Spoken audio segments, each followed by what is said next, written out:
Voilà, moi ce matin j'aimerais parler de l'obéissance. Obéissance à Dieu. Être obéissant. Parce que, vous savez, le but c'est être obéissant. L'obéissance vaut mieux que tous les sacrifices, dira les Écritures. Et être obéissant, c'est important. Parce que si nous ne sommes pas obéissants à Dieu, alors à partir de là, eh bien, on va déshonorer Dieu. Comprenez le sens, c'est qu'il faut qu'on soit obéissant. La Bible dit, soumettez-vous à Dieu. Hein? Parce que, en fait, un enfant de Dieu, Jésus, il est le premier dans sa vie. Et vous comprenez? C'est logique, il faut que Jésus soit le premier dans nos vies. S'il est le deuxième, même le deuxième, ça ne va pas. Il faut qu'il soit le premier. Et lorsqu'il est le premier, lorsqu'il est au centre de notre vie, qu'il est le premier dans notre vie, bien sûr qu'à partir de là, nous sommes agréables à Dieu, parce que nous vivons pour lui. Amen. Vous savez, beaucoup de chrétiens, écoutez, je ne juge personne ce matin, attention, hein, vous savez que dans mes messages, je le dis assez souvent, il n'y a aucune critique, il n'y a aucun jugement, mais beaucoup de chrétiens veulent beaucoup de choses de Dieu. C'est vrai. Et c'est bien de vouloir des choses de Dieu. C'est bien de demander à Dieu. C'est bien de demander à Dieu. Il est notre Père. Amen. Mais l'important, c'est que je me mets dedans aussi, moi, vous voyez. Lorsqu'on demande à Dieu, et que nous demandons à Dieu, Dieu donne-nous ceci, Dieu donne-nous ceci, Dieu donne-nous ceci, Seigneur, je veux ceci. Mais nous, qu'est-ce qu'on fait pour lui? Et la question est là. Qu'est-ce que nous faisons pour Dieu? Qu'est-ce que nous faisons pour Dieu? Et la question est là. Vous savez, il y a un texte dans la Bible qui dira « Demandez et vous recevrez ». Alors, demandez et vous recevrez.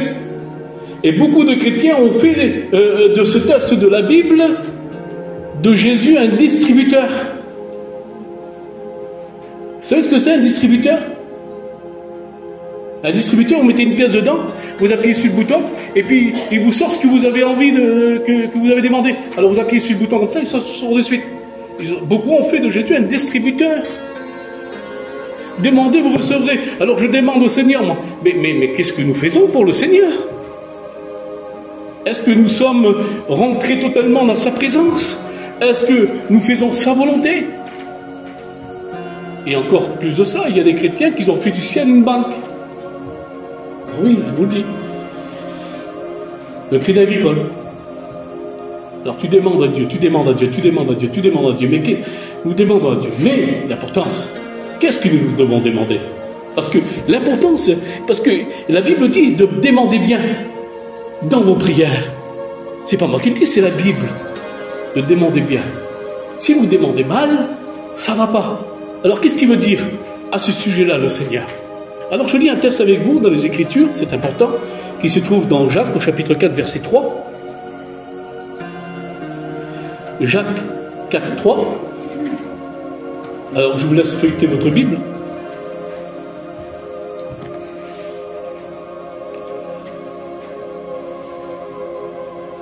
Jacques chapitre 4, verset 3. Vous demandez et vous ne recevez pas. Parce que vous demandez mal, dans le but de satisfaire vos passions.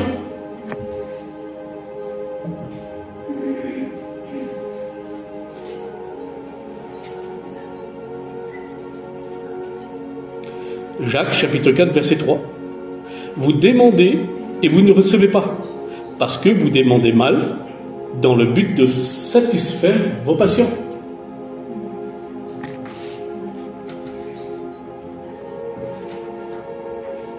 Vous demandez mal.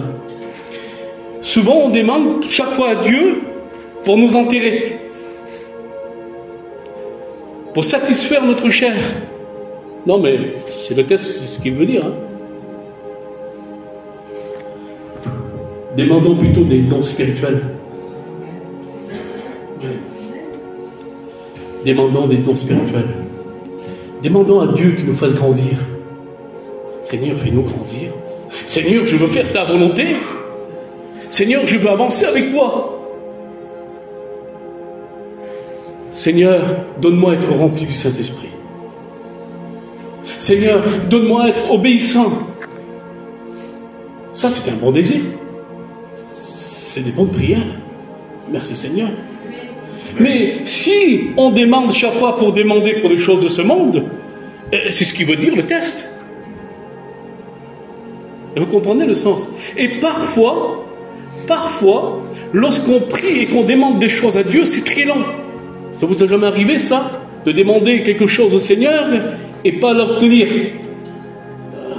Ça arrive, ces choses-là? Non?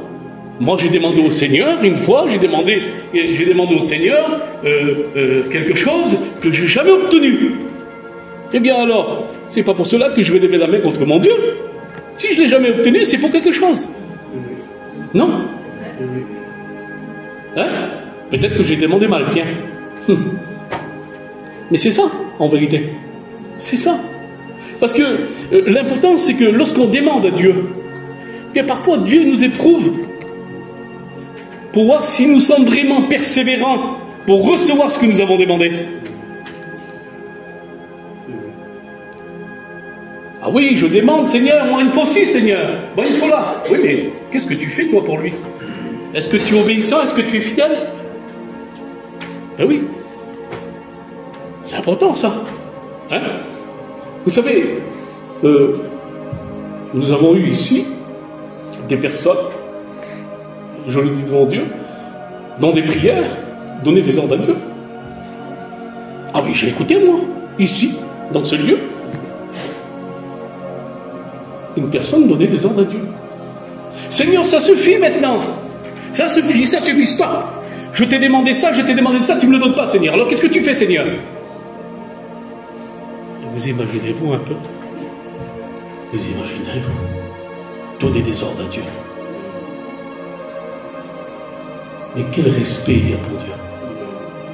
Quel respect il y a pour Dieu?